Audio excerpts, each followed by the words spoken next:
All right, we are recording. Like I Hello. said, this is hi. How are you? Yeah. This is Adam Zembruski. We have Kelly Ray of Sunshine with us. We are new friends. We met on school.com, SKOOL.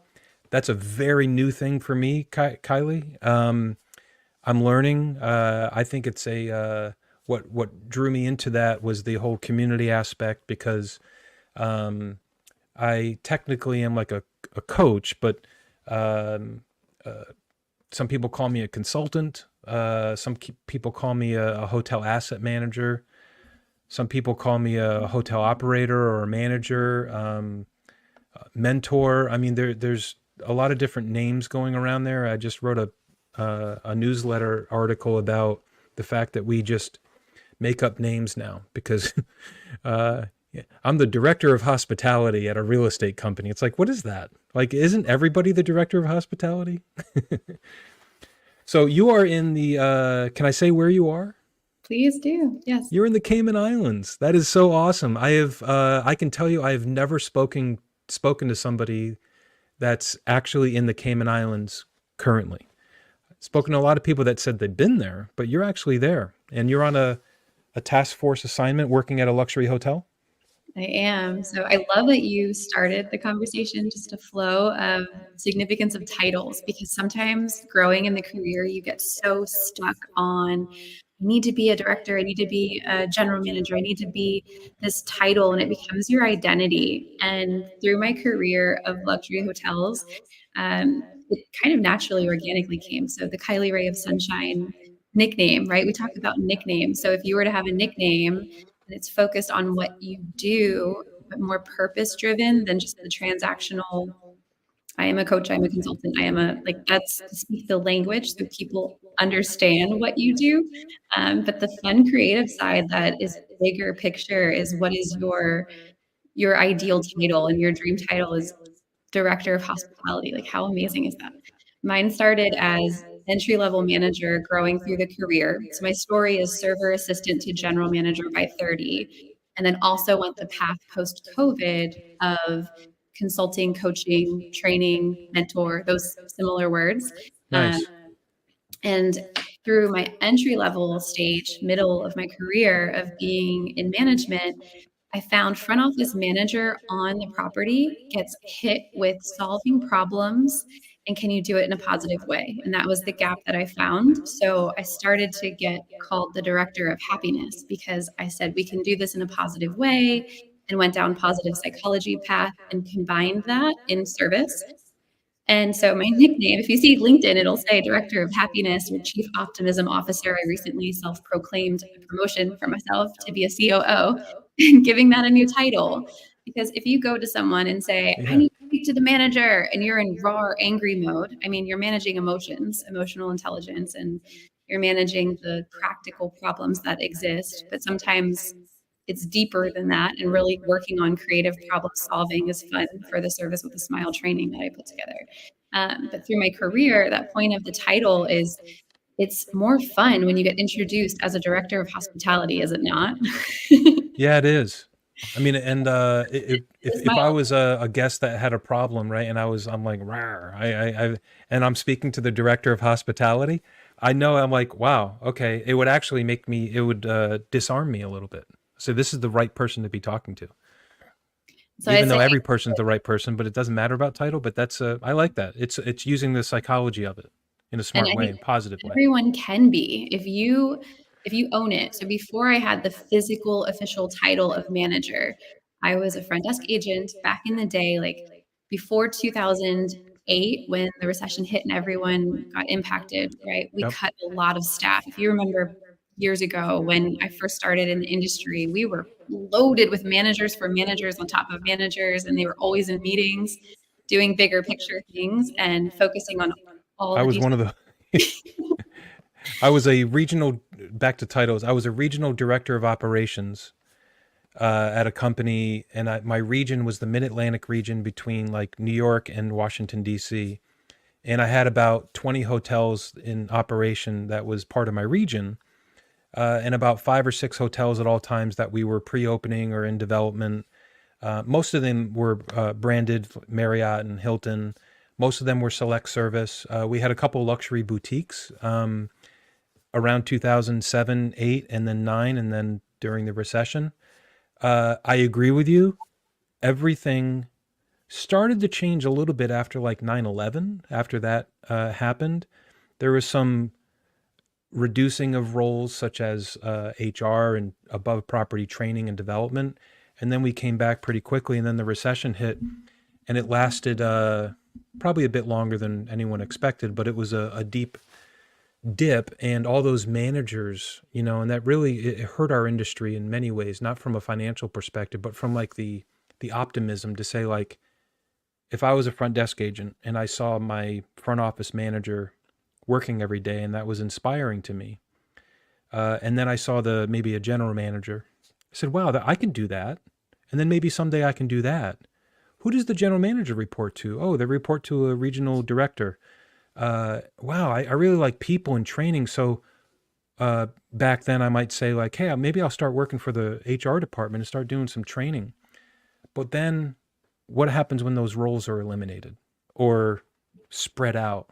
And that's what happened during that time, I think. And that crushes a bit of the optimism that somebody has in their career. So that's when you got started, right around then, particularly in hotels? In the front office, yes. What a And way to start. Yeah, I bet. it was interesting. I started as a server assistant in food and beverage just for a few years while I was going to pastry school. I wanted to be that girl that had a little cute cafe and made cookies and coffee and made people smile. And it developed into crying in the kitchen in my internship because I was like the only girl and like squeezing all the lemons, make my fingers pruny, and I couldn't wear manicured nails. Wow, I talk about hands-on leadership, hands-on experience. Yeah, Yeah. I love to cook, more hobby for family and for fun, but me too. I love it. Do you do more culinary or pastry? Culinary. But my daughter loves pastries and loves the baking and things like that. I call it, I'm more rustic, and meaning I'll throw in a bunch of ingredients and not measure any of them. And she is very precise, which is a great baker, right? You need to have a half teaspoon, not a 3/4 teaspoon of something. I am, so that tells you a little bit about my personality and hers. And so, but we work very well together.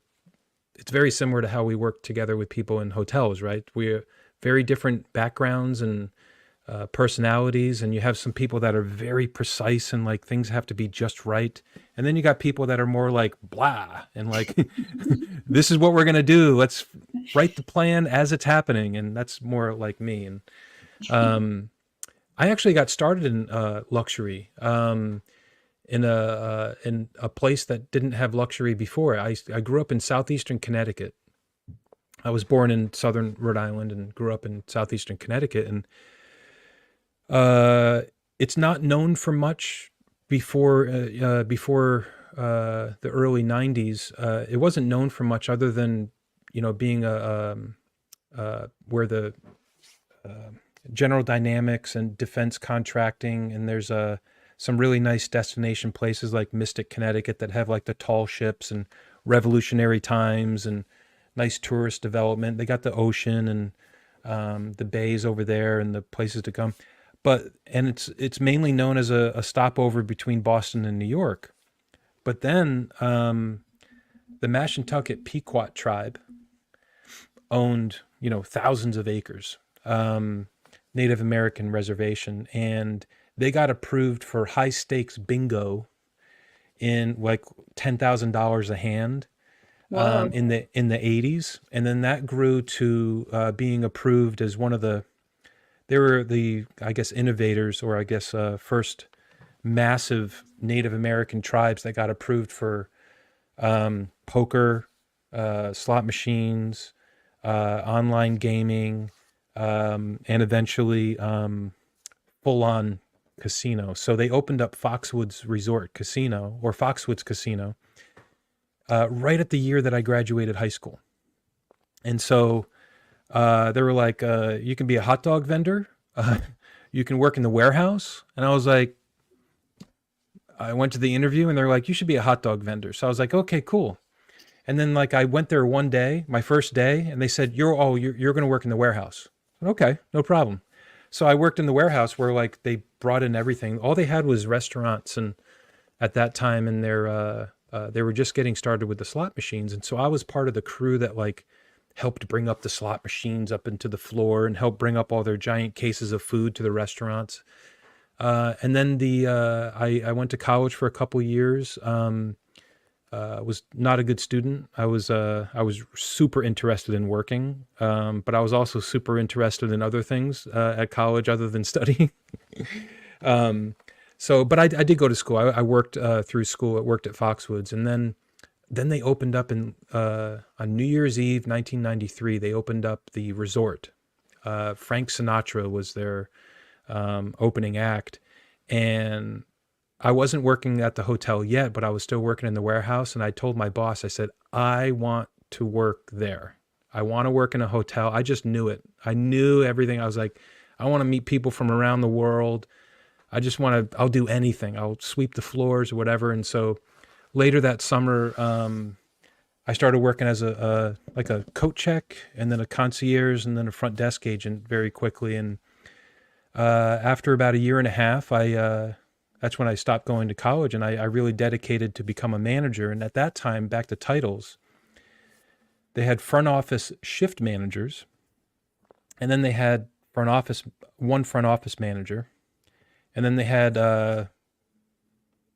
more managers, and then like a director of hotels, and then a vice president of hotels. And we were all kind of back there working together.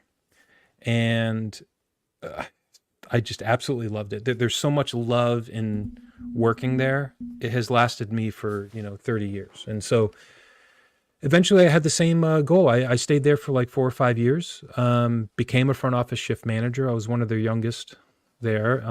Didn't know anything about anything. Was mainly promoted, I think, because I had a great attitude, and I had a lot of guest compliments also. I was very motivated by positive feedback from our guests. Yeah, anytime I saw, it was pre-internet, so it was anytime I saw my name on a card for positive feedback, I just got a boost of adrenaline. It made me feel really good. I loved the idea of, serving people and making them, like, kind of surprising them with, like, I had no idea you could even do that. So that was my start. And then I went on, I moved away and did a bunch of stuff in Orlando and other places, and started from luxury. And then I went to more full service, like Marriott. Yep. And Hilton. And then early 2000s, I went into the select service world of Courtyards and Hilton Garden Inns, and then stayed there for a while until I was asked to, had a great opportunity to move down here to Charlotte with my family and start a management company, and work for the actual owner of the management company and a real estate investor. And I went head first into the world of, I learned as much as I could about just real estate investing but specifically with hotels. And that's when I kind of got that title of like asset manager, investment advisor, and it's good, but it's a very different world. And I've been sitting right in the middle ever since. And I've been independent, like you said, task force. I've jumped around and doing some task force stuff, but then I started Hospiamo as a social enterprise. And we started a nonprofit, also, bringing the things that we believe to be right for our industry and giving it a home a lot. So I do a lot of these talks and conversations. I like recording them, and thank you for recording this. And the idea of making new friends in the industry, Kylie, it's what attracted me initially to get into the industry, meeting new people. And for about 15 years or so, I've been away from the property like every single day. And I didn't realize that I had missed it so much. I really didn't realize it. So over the past couple of years, I've been kind of descending back to the property level and wanting to have, at the very least, virtual conversations like this with meeting new people that are inside and outside the business. I'm going to stop rambling on for a moment and talk to you, ask you about you're on a consulting or task force role right now. Are you still doing front office stuff? Are you into sales or other departments or anything like that? I have mastered front of house operations from the rooms division front of house. So I am here supporting the front office leadership team. Thank you for sharing your story. It helps to understand. And I think that's part of the making friends is building the relationship. And that comes from understanding your story beyond the brand too. I mean, Kylie Ray of Sunshine, my goal is to inspire smiles and a reason for you to share a smile, and that's service. And that's the platform or the vehicle to be able to share the smile, the standards of service, and those kind of pieces. And it seems like you speak that same language and understand. Yeah. And so Yeah, I I appreciate do. And sharing your you on your brand and how we kind of met through school.com, it's SWAS. You say service with a smile, SWAS. Is that a program that you developed, or is it a methodology or an attitude? What is that? all of the above. It is a program. So from Director of Happiness, if you say, what is your job title? Director of Happiness, Chief Optimism Officer. What do you do? I get paid to smile and solve problems. And that Mhm. was on the property level. But even beyond that, I've mentored plenty of individuals throughout their career on property and beyond. So I coach other coaches and I coach other leaders as they're developing other people. And the thought process of that is having a program versus just Kylie's opinions. It's a Yeah. framework, right? It's a framework to follow and it helps to guide and have key focus points that anyone can take on. And I've found that service standards, like we speak the hotel language, and more than that, with your other experiences that you've shared, it does transfer to other industries. It's all service based. And that's kind of Yep. a simple concept that many people in the industry know or out of the industry know that if you are service based business owner, you're providing a service. And if you're a product based company, the B2Bs, B2Cs, and all the different letters, it's more than that. It's people taking care of people. If you are providing a product, you are a person providing a product for someone. And if you are providing a service, that's my sweet spot is the service part. But I introduced another title, throwing it out there, as an experience expert. Can you define the touch points of the journey? And you Mm. can relate to this as you're developing hotels and investing in properties.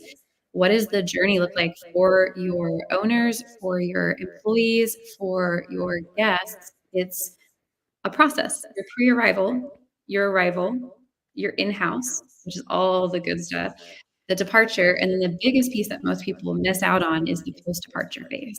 That follow-up, that handwritten note, that invite back, the send you something for your birthday, even if you're not staying on property. Um, Maybe it's a dentist's office, maybe it's a bank facility or financial advising office, maybe it's a construction company. I've found that service with a smile and those experiences that we both shared are applicable outside of luxury boutique hotels. And so I think I that's kind of agree 100%. What you just went through, I didn't know that I was learning it at the time, but my first job as a front desk agent, the property management system was the menu was in numbers. So the first one was reservations. Number two was front office. Number three was I should say, yeah. Number one was reservations. Two was check-in. Three was front office, and that's the stay. And then number four was accounting. And then just below that was what they called the focus department. And that was for our customers' ultimate satisfaction. And I thought that was really cool because that's what you said. That's after they leave. And then it's a full circle that comes right around. And I didn't know that that's what I was learning, but I was learning the guest path. cool. I was like, that's really cool. So somewhere out there, they found the hotel and the guest called and said, I want to stay there. And okay, book. What happens then? Well, you check in. What happens then? Number three, you're there. Like what does that mean? Like, do you have room service? Do you have you get the room cleaned? And uh, what happens if an emergency happens? The lights go out, like all these different problems that could occur. And then there's the accounting, which was checkout. But the experience as full circle, I think I'll speak from the perspective of real estate investments, right? It is an often, uh, it's undervalued part of the process that connects the last with the first. The meaning you got someone that just stayed there and they checked out and they're gone. You have their money, right? That's good, right? You made some revenue. Let's say they paid $100. It's probably much more where you are, I would think. um, the but now that you have their money, you have expenses. You got to use that to pay your employees, and you got sales and marketing. You got all these other expenses that happen. You got to pay for the land and the building and your mortgage. But from a real estate investment perspective, I have noticed that there's not a section that after you pay all those fixed expenses and everything, and they might be left over with 20 cents on the dollar. There's no budget on that that says, let's put 1 cent or 2 cents on the dollar towards, especially for an independent hotel that's not Marriott or Hilton or a franchise. Let's put that back into loyalty and connection and our brand management beyond what was done in order to get that first customer in, the person that paid the $100, to get that person to come back and to stay connected with them. It is so undervalued to the point where it's not even budgeted, right? And it doesn't. I mean, there are plenty of research papers that have written that obviously say getting a return customer that's already been there is much less expensive than getting a new one. So Same why for wouldn't you take just a cent or of something 1% to say we might be able to get 100 of our guests to return for $100? That's money well spent because they're probably going to pay more. They've already been there. They've got trust. They're going to buy more things in the gift shop and buy sweaters and brands and things like that.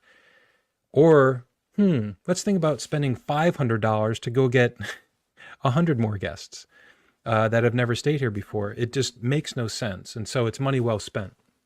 I believe it's 100%, and that's exactly the framework. So I love that you shared that from the PMS system because I've never seen that, and the focus was valuable takeaway. I took notes on that.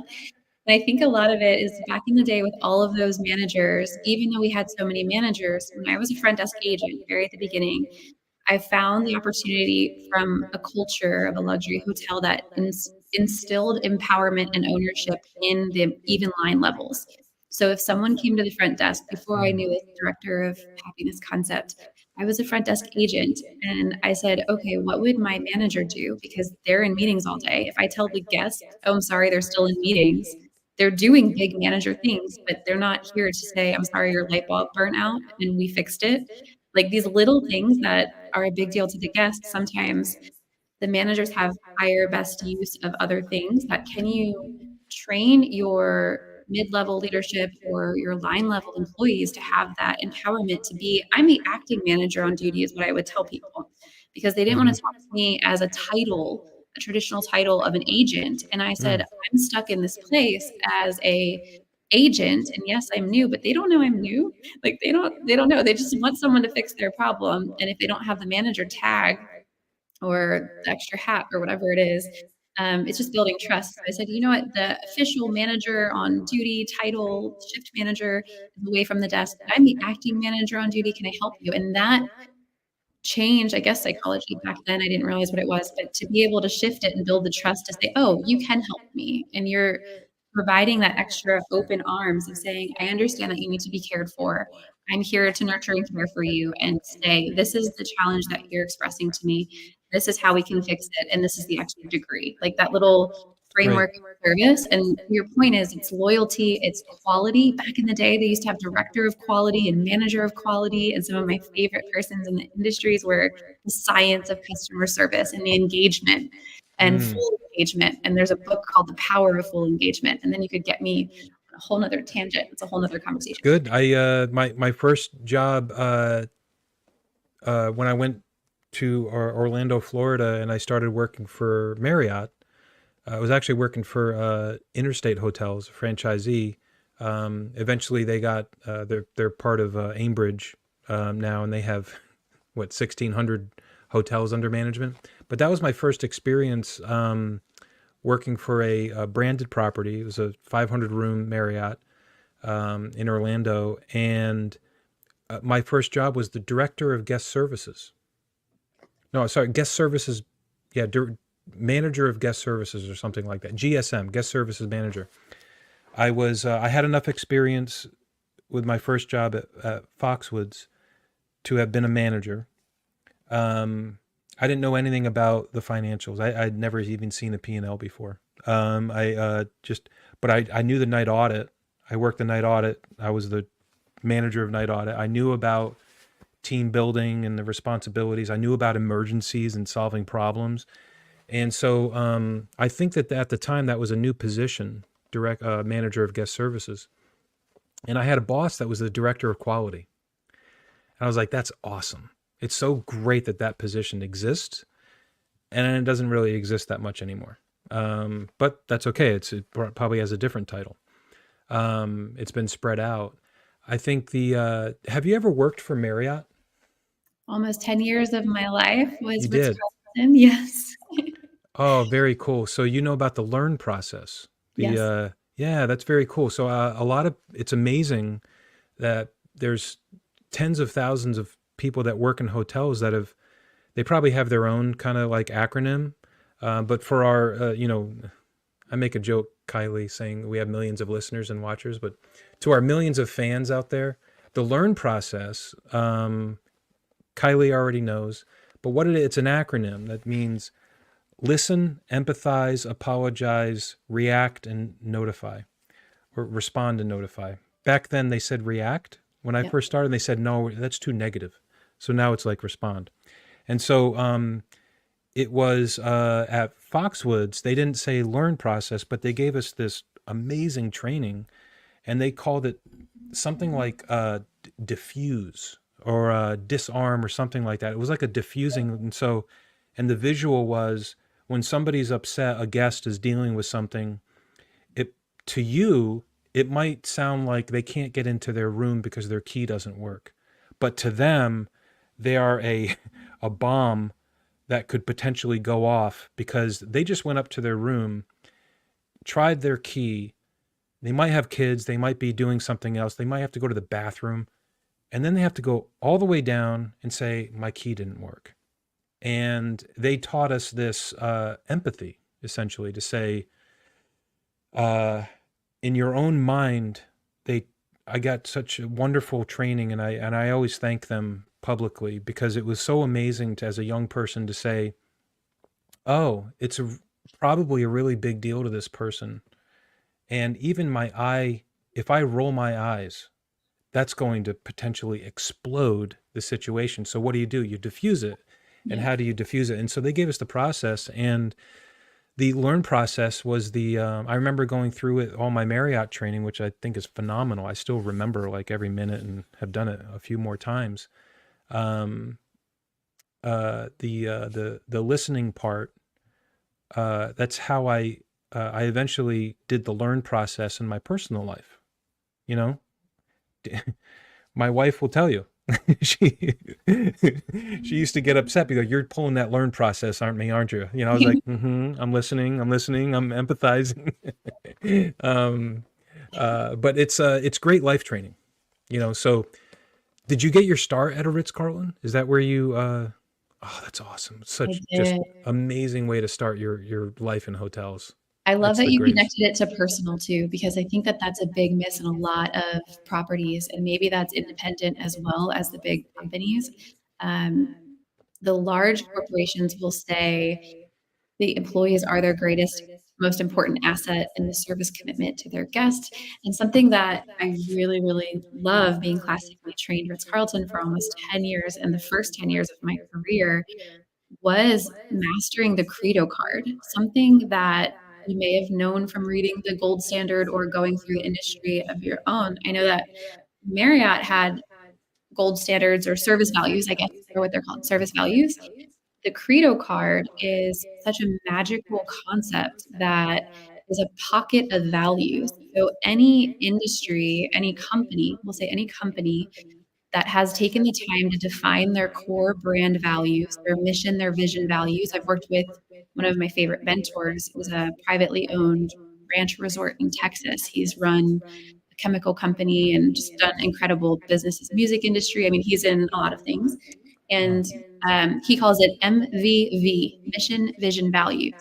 And what I found as I'm building out Service with a Smile is the core piece is the values. When you're not sure how to solve a problem through the learn process, you listen, you empathize, you apologize, that R, respond, or I'll say resolve, is if you're not sure how to make that decision, you can be resourceful by falling back to the values. The core values will guide you, the mission will guide you, and that gives you So direction good. to be able to solve. And so with Carlton, there's 12 core gold standards or service values, and it's on this card. The employee promise is on the card. The credo or their mission statement is on the card. And when I first started, I was a server assistant. I got paid to serve bread, water, and a smile. And I polished a lot of silverware. A lot.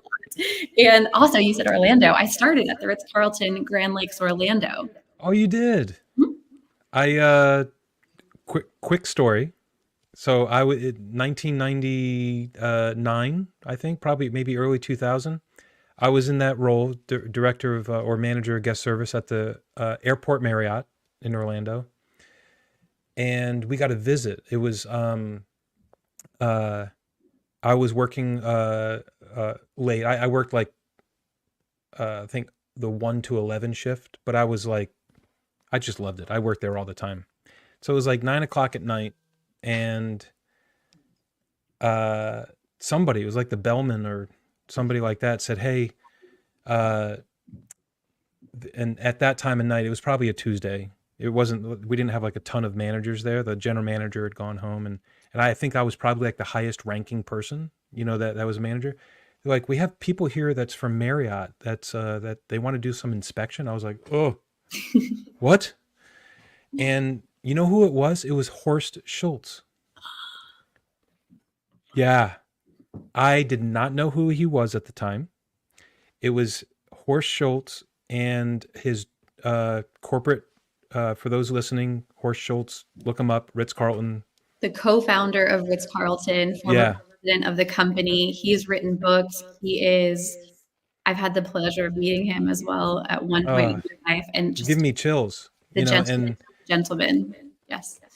It was him and his, he had a construction guy and a development guy there, and they didn't want to do an inspection. They were staying there, and they wanted to talk to somebody at the property, just to like give their business card so I could pass it along to the general manager to say that they were there, right? And they were there doing their pre-development for the Grand Lakes Ritz-Carlton. They were visiting the site, and they were like looking around for sites. I didn't know anything about the location, but they invited me out that night, and I went out with them. So it was those three and me. They said, we went to a couple different places, and we want you to show us around. And I was like, I called the general manager at home. I was like, "Do you know who Horst Schultz is?" Like, he's saying they want you. He goes, "Yeah, drive him around. Like, just drive him around. Do what you do." And we had fun. And then I never heard from him after that. I was very ambitious. I was probably like, "Ooh, this guy's going to give me a good job someday." But little did I know what that man created. At that time, I was like, "Wow, Ritz-Carlton, big wig."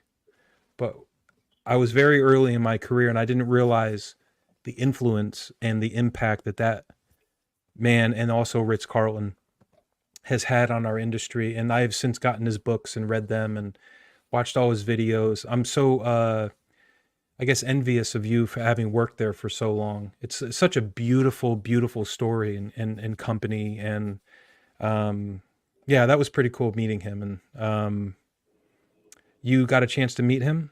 And did you get to know him, or what was that like? It was a brief interaction, and it doesn't really phase me of meeting celebrities. And I mean, I always say people taking care of people. So even the most people who have achieved a lot in their life are still people. And so if you can humbly show up with your heart and a smile, I think that that's really people just want to be listened to and loved. And if you can create Yeah. that, yes, they want a clean room and they want the products and the finest of things from a luxury perspective. But if you're looking at Forbes 5-star and AAA Diamond, all of the awards, Forbes itself is 75-80% service focused. So you can still have all of the core basis of your product line, but service is everything. So for me, growing up in the luxury, in the Ritz-Carlton, the top 1% luxury service provider in the world, started with a motto of ladies and gentlemen serving ladies and gentlemen written on a note, written on a beverage napkin. I just love it. But Wow. being able to meet Horst Schulze to me was I know who you are. I know what you've achieved. I am young in the industry, and it's such an honor to meet you. Him and his wife were staying at the hotel that I was a young manager at, and I got to walk them to their room. Maybe it was a key not working. I don't remember exactly, but getting to meet him, like that was it. Check it off the list. And Yeah.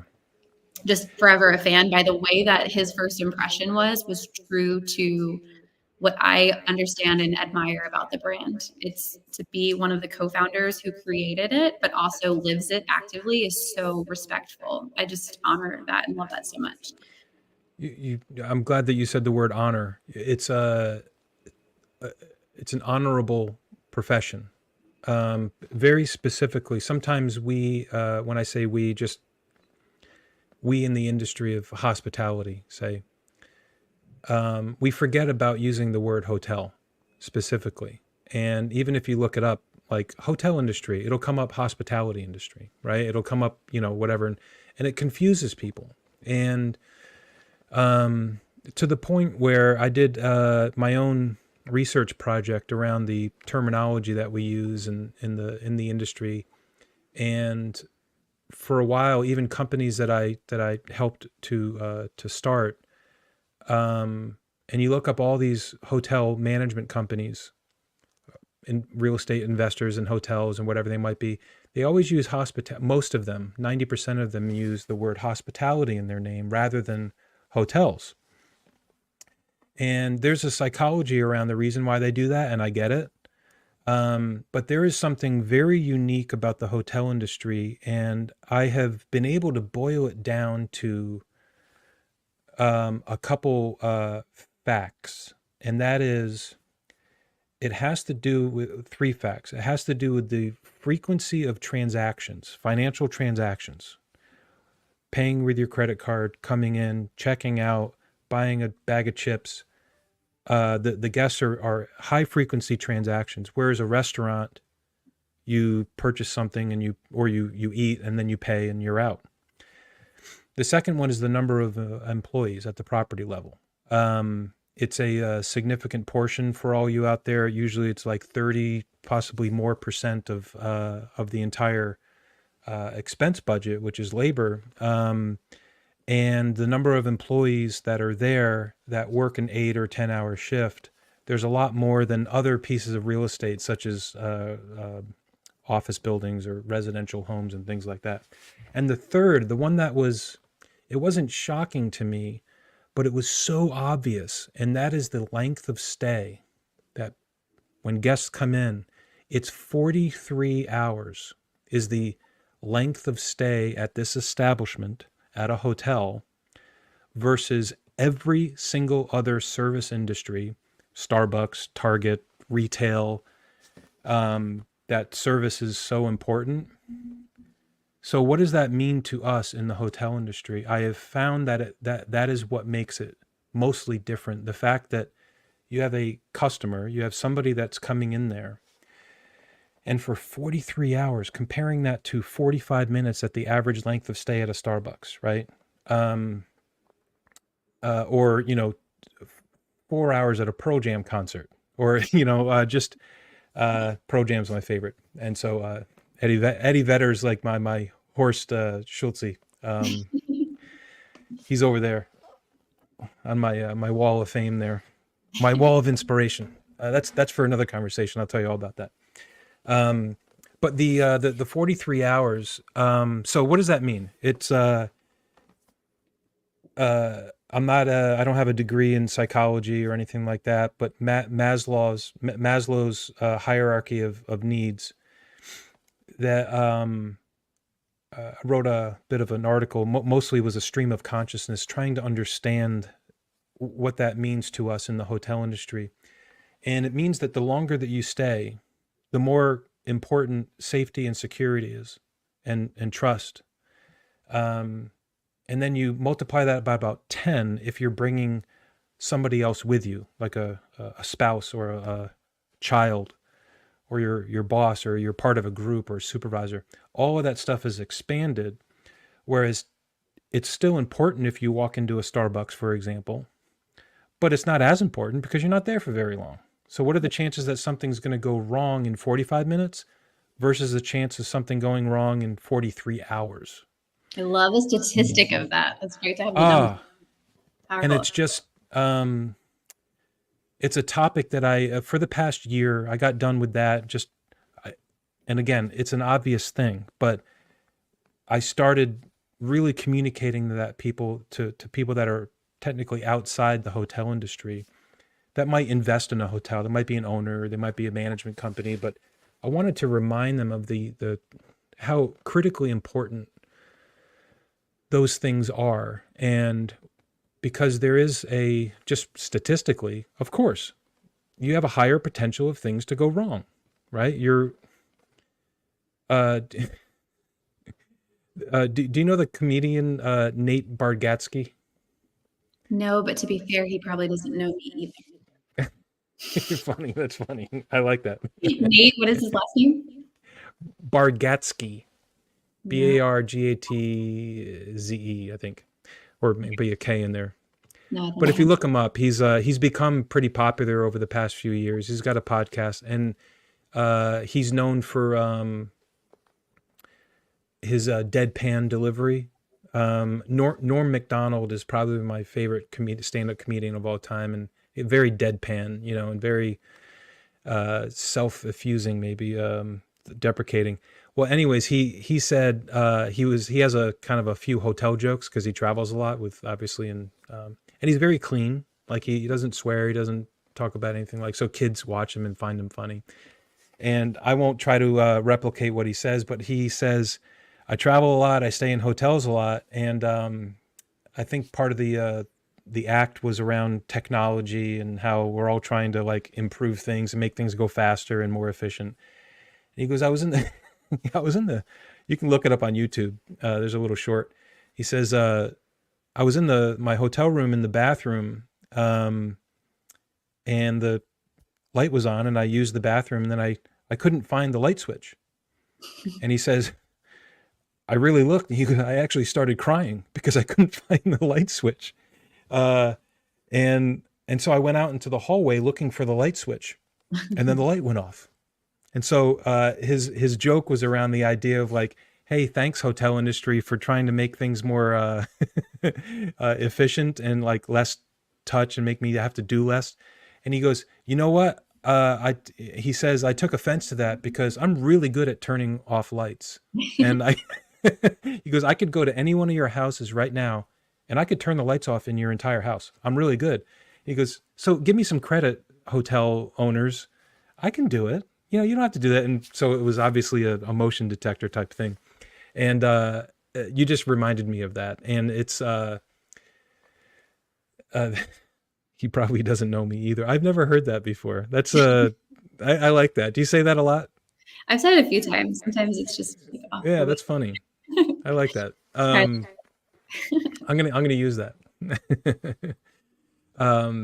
Like you, I've likely you probably met a lot of celebrities, and my time at Foxwoods was I was spoiled because I became like the VIP manager, and we had a luxury floor that you could had private access to, and so anybody that was on like the concert or sports tour back in the mid 90s, I had the amazing opportunity to meet them face to face, and so many stories. And you had mentioned something earlier about the not being like shocked by celebrity or anything like that. I learned that, and they I would imagine the Ritz Carlton has something similar as far as their training, because you do interact with a lot of famous people and celebrity, and probably wealthy people just in general. But they said a couple things. One, never ask for an autograph, never ask for a photo, never do, and if you do, you're fired. Like there was like no tolerance. Yep. And that was part of the training. They didn't say if not you're fired, but it was like they were very, very, very serious about that, and like to the point where even if you see a famous person, don't even walk up to them and ask them if they need anything, because that would make them feel uncomfortable. They just want to be a regular person, which is what they are. And from those interactions, so I one, it's not a regret, but I wish I had photos of all the people I met because now I have kids, and I was like, hey, it would be cool to be like, hey, look at me and Aretha Franklin, or me and Conan O'Brien, or something like that. And but I don't have that. They're all just up here though. They're up here in my mind, and those are beautiful memories, and being able to make a father or a mother smile because you're taking good care of their kids is the same thing as making Aretha Franklin smile, but there's just something different about it. And the idea of uh, celebrity, they deal with and they deal with a different kind of stress. They deal with fame. They deal with a constant microscope on their life, and now, of course, it's much. It's getting more intense. With having a microscope on their life. And it gave me empathy serving people in hotels, because I was like, you know what, everybody's the same, but like if you're someone that's ultra famous where everybody in the whole planet knows who you are, oh my God, that must be like, You can't sure, walk that's, in through the main entrance. You have to go under the tunnel of the subway to go in through security, to go up a secret private ah, employee elevator that's blocked off by security. Like it's an interesting tunnel of life. It's definitely different. But what I love about it is that yeah, they often have their travel needs dialed in.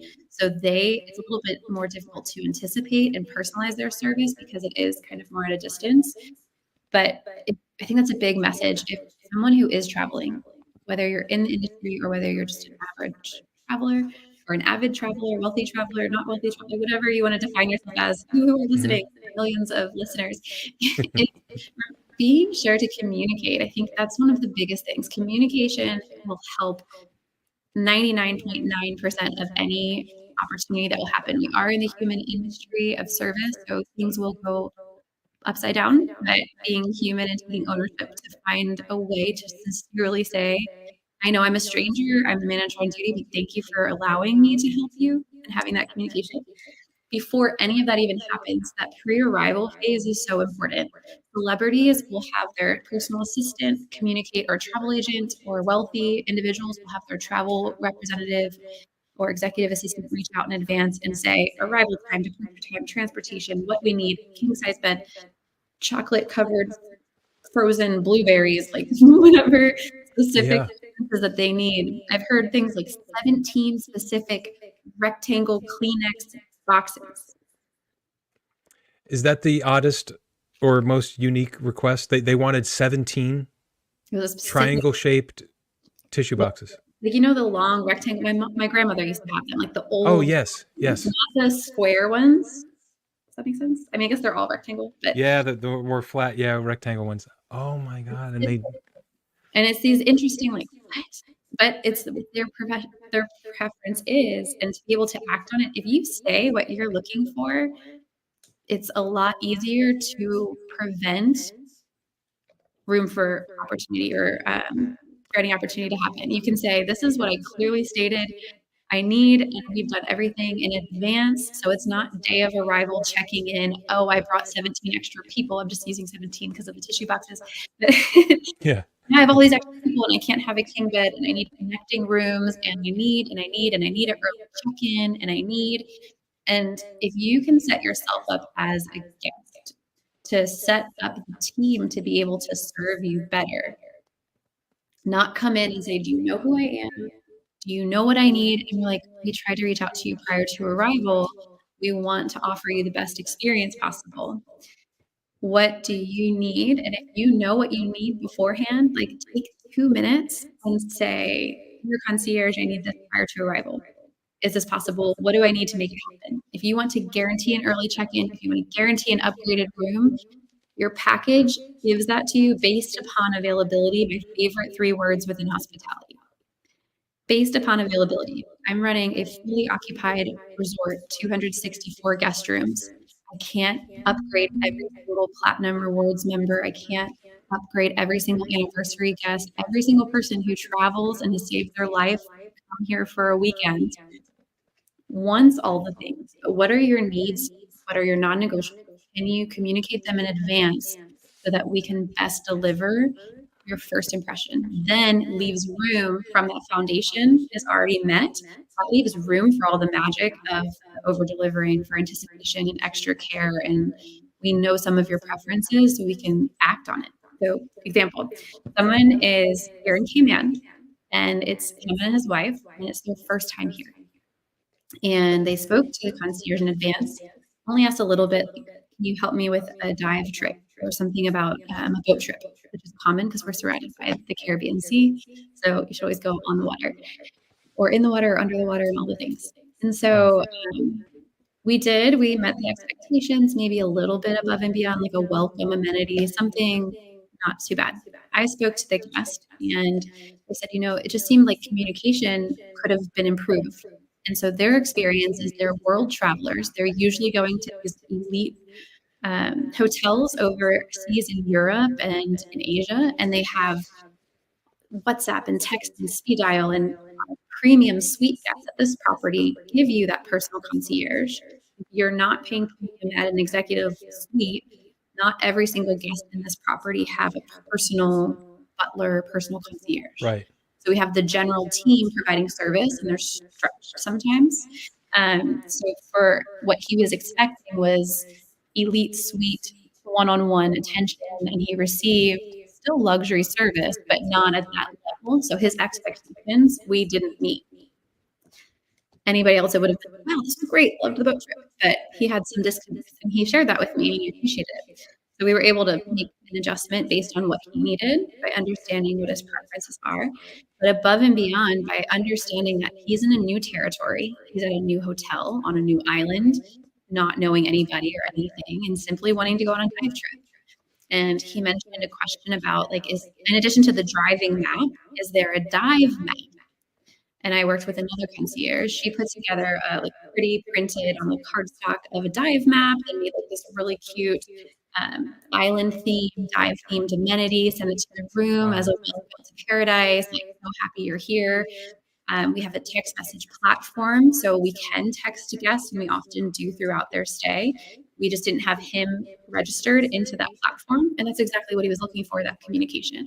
So from the focus of focusing on the quality experience, personalized service, and people taking care of people, I say delight is in the details, and sometimes it's overlooked. And that's the part that you're saying isn't always budgeted. But in addition to the importance of things will happen, problem solving, budgeting for problem solving, also budgeting for that personalized service, to be able to have the freedom to have some spend to personalize the experience and not just send chocolate covered strawberries because it's their first time here or their anniversary. Everyone can go somewhere. I love chocolate covered strawberries, but make it personal. Something that broke my heart a little bit was going from luxury, right, where I was, and then going to even full service or upper upscale hotels like Marriott and larger property, convention properties.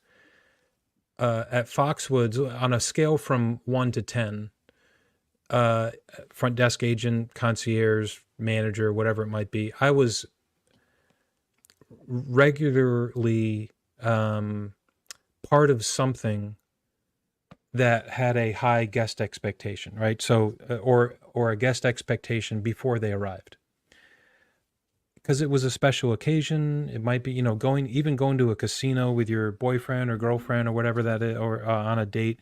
They asked for things, right? And when we first opened up, I mean, we were like the first thing in southeastern Connecticut, which is, a lot of like they call it in the something in the woods. I can't remember the woods of Connecticut. But there's like woods there. I mean, their Native American reservation was mostly trees and woods, and then they built this castle there that eventually was for 25 years the largest square foot gaming facility in the entire world, until someone in China built a larger one. So it's quite impactful to the area, and so people like just wanted to come visit, and um, they wanted their expectation were very, very high, and that was the environment that I was in. So even asking for, I got really excited when somebody would say, "Hey, I'm there with my anniversary. Is there anything special we can do?"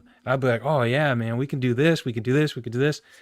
And I would have a whole process, right? And if they wanted chocolate covered strawberries with a bottle of champagne and some whipped cream and like a chocolate dip or whatever it might be, I would be taking notes, and then I would not the learn process, but I would need to notify somebody. It was a whole process, room service, and put this on your schedule, and this is what, put the notes in the PMS and all that. Now, then I went to full service Marriott, and that happened less. And so if it was happening on a level 8 out of 10 at this luxury 4 diamond resort, then at Marriott it was happening on a level like 4 or 5, which I didn't get as much personal satisfaction because people asked for things less. And so the things that they wanted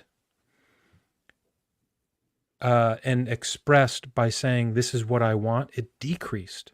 And so I started to ask them myself to say, "You had mentioned that you're going to be on a vacation, or are you with your kids, or are you, is this an anniversary? Is it special? Do you want to do anything special? Because we can." And they're like, "Oh yeah, I didn't even know that you guys did stuff like that." And this is an airport property, but still, it's a big Marriott. And so I would have to ask them. And that's how, I'm just naturally, I guess, good at guest service and stuff like that. I liked that. I like to create experiences. And then when I went to the worst title that we ever created in the hotel industry, the limited service world of Hampton Inns and Courtyards, we knew we got it wrong because we invented another word called select service, right? And so that crushed the expectations of the regular guests, which is 90% of the travelers in the US, right? They're staying at regular hotels. They're not staying at Ritz-Carltons. They're not staying at big resorts on the water and things like that. But they're still guests, and they still, every time I talk to a family member or any traveler, I said, go to these regular hotels and ask them for stuff the same way that you would there. It's probably not going to be, "Oh, sure, I can put chocolate strawberries in your room at an airport, Hilton Garden Inn." They might not have a process for that, so they might fumble around. You might not actually get it. They might actually say, "I have no way to do that," but still ask, right? Because those budgets that don't exist for those kind of things, like a concierge at a Hilton Garden Inn, they don't happen because people stopped asking for things. And I think guests are the driver of culture. They're the driver of global impact and cultural appreciation for different cultures. And it got to the point where they stopped asking because they just assumed, "Oh, it's just a Courtyard by Marriott. It's not the Ritz-Carlton." But still, you can ask for things. You can still have a very special occasion. Go out for, a lot of people just go if they're local, they'll go get a hotel room with their wife or husband and just want a night away, right? And ask for it. And Okay. every guest I talk to, and there's much less now that I'm not at the property every day, but I remember reminding them, I said, we can do stuff like that. You know what I mean? Like we can, and it'll be a process. It'll be clunky, but, keep on pushing, cause that's, these budgets I think need to be expanded a little bit more about those type of things at all hotels. That on that relationship 100%. I've got about 5 minutes before I've got to tap out. But Yeah, we can wrap up here, Kylie. You're a new friend. I really loved this conversation. We do a weekly live podcast or whatever they call it, but I do a weekly LinkedIn live. It's with my brother Matt up in Boston, cool. and talk about expectations and different. We're very different. We look different. We act different. We're in different industries. He's in the he started off as a like an electrical engineer, got into software development, and now he's in the has jumped headfirst into agile project management, Scrum, and he's into talent management now. He's helping people find jobs in that world. And I'm in the hotel hospitality industry. So our weekly gathering is all about these different worlds coming together, and we've had some great conversations with architects and designers, all the way to front desk agents and hotel general managers, to people in real estate and mergers and acquisitions and taxes and things like that. So I would love to have you on. Let's do we'll figure out a topic to talk about. But at the end of the day, this topic here is meeting somebody new, and I cherish that and I honor that. Someone that really has gone through the steps into really realizing the honor of what the hotel industry does and the people that work in it. So this has been really wonderful talking with you. Thank you. And thank you for sharing your heart for the love of hospitality. I resonate with that message and the impact that you're making in the world. It's a great honor to get to be part of it. So live on LinkedIn on a Thursday sounds amazing. And Yeah, the brain is already listing out a couple of other people I can suggest for your show and for you to be featured on that I think would just continue to spread the message. that's what it's all about. So I'm going to leave it at that. We'll continue to spread the message. And so be safe and happy, with all your ray of sunshine around you in the Cayman Islands. This has been really wonderful. I'm going to go back onto Google Maps and look up the Cayman Islands and try to realize how far away it is. And I got to get there someday. So thanks a lot for spending the time. Thank you. And a quick shout out, if you have time to Google the Kimpton Seafire Resort and Spa. It's a 5-star, 5-diamond resort with a 5-star spa. It's very beautiful. That's where you can find me on the map. The Kimpton, say that is? The Kimpton Seafire. So when the sun meets the sea, it's looks like it's on fire. So Seafire. Oh man, I love that. I'm going to get some visuals on Google for that too. I love Kimpton. That's for another episode. I love the history of Kimpton. Thank you so much for sharing everything. It's great getting to know you, and we're going to keep on going. We'll keep on doing this again sometime. Thank you, Adam. We'll talk to you soon. Thanks, Kylie.